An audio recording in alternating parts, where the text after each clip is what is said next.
السلام علیکم جی، اس وقت ہم القرد میں موجود ہیں۔ یہ مدینہ منورہ سے تقریباً 30 کلومیٹر کے فاصلے پر ہے۔ وادی جن کے رستے میں ہے۔ یہ چراگاہ تھی جہاں مسلمان اپنا مال چروانے کے لیے لے کر آتے تھے۔ یہاں حضرت ابو ذر غفاری کی بیوی اور بیٹا ایک دفعہ مسلمانوں کا مال لے کر چرا رہے تھے، تو ایک یہودی نے ان کے بیٹے کو شہید کر دیا اور ان کی بیوی کو گرفتار کر لیا، قیدی بنا لیا۔ تو رسول پاک صلی اللہ علیہ وسلم وہ اپنے مال چھڑانے اور ان کے قتل کا قصاص کا بس لینے کے لیے یہاں پر تشریف لائے۔ یہاں پر اس یہودی کے ساتھ جنگ ہوئی، غزوہ ہوا، جس کو غزوہ القرد کہتے ہیں۔ اس وقت یہ پہاڑ جو سامنے ہے، یہ اس پہاڑ نے بڑھ کر سرکار دو عالم صلی اللہ علیہ وسلم پر سایہ فرمایا۔ سرکار دو عالم صلی اللہ علیہ وسلم تقریباً 3 روز اس جگہ پر قیام فرما رہے۔ اس جگہ پر سرکار دو عالم صلی اللہ علیہ وسلم نے نمازیں ادا فرمائی اور صلاۃ الخوف جو ہے وہ اس جگہ پر ادا فرمائی گئی۔ اس جگہ پر بہت سے تبرکات ہیں جن کی ابھی میں تھوڑی زیارت کرواتا ہوں آپ لوگوں کو، لیکن ان کے متعلق تفصیل ویڈیو میں نہیں بتائی جا سکتی۔ جس کسی کو چاہیے وہ ان باکس میں رابطہ کر کے اس کی تفصیل لے سکتا ہے اور اس جگہ کی لوکیشن وہ لے سکتا ہے۔ یہ بالکل آسان ہے۔ وادی جن جہاں لوگ اکثر جاتے ہیں، یہ وادی جن سے پہلے ہے، تقریباً تھوڑا سائڈ پر 1-2 کلومیٹر اندر آنا پڑتا ہے، تو وہاں یہ جگہ ہے، بڑی متبرک جگہ ہے۔ بہت سے تبرکات ہیں یہاں پر، بہت سے مقامات پر حضور صلی اللہ علیہ وسلم کی یادداشتیں ہیں یہاں پر، بڑی پیاری پیاری، جن کو دیکھ کر انسان کا ایمان تازہ ہو جاتا ہے۔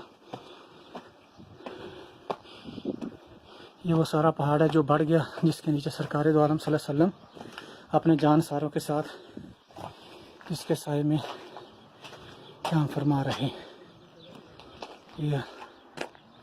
یہ وادی القرد۔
یہ بڑی متبرک جگہ ہے۔ مدینہ شریف میں آئیں تو اس جگہ پر ضرور آئیں، اس جگہ سے برکتیں ضرور حاصل فرمائیں۔ جزاک اللہ خیرہ۔ دعاؤں میں یاد رکھیں۔ کسی کو اس کی لوکیشن چاہیے، اس کے متبرک مقامات کے بارے میں کوئی انفارمیشن چاہیے، تو ان باکس میں مجھ سے رابطہ کر سکتا ہے۔ جزاک اللہ خیر۔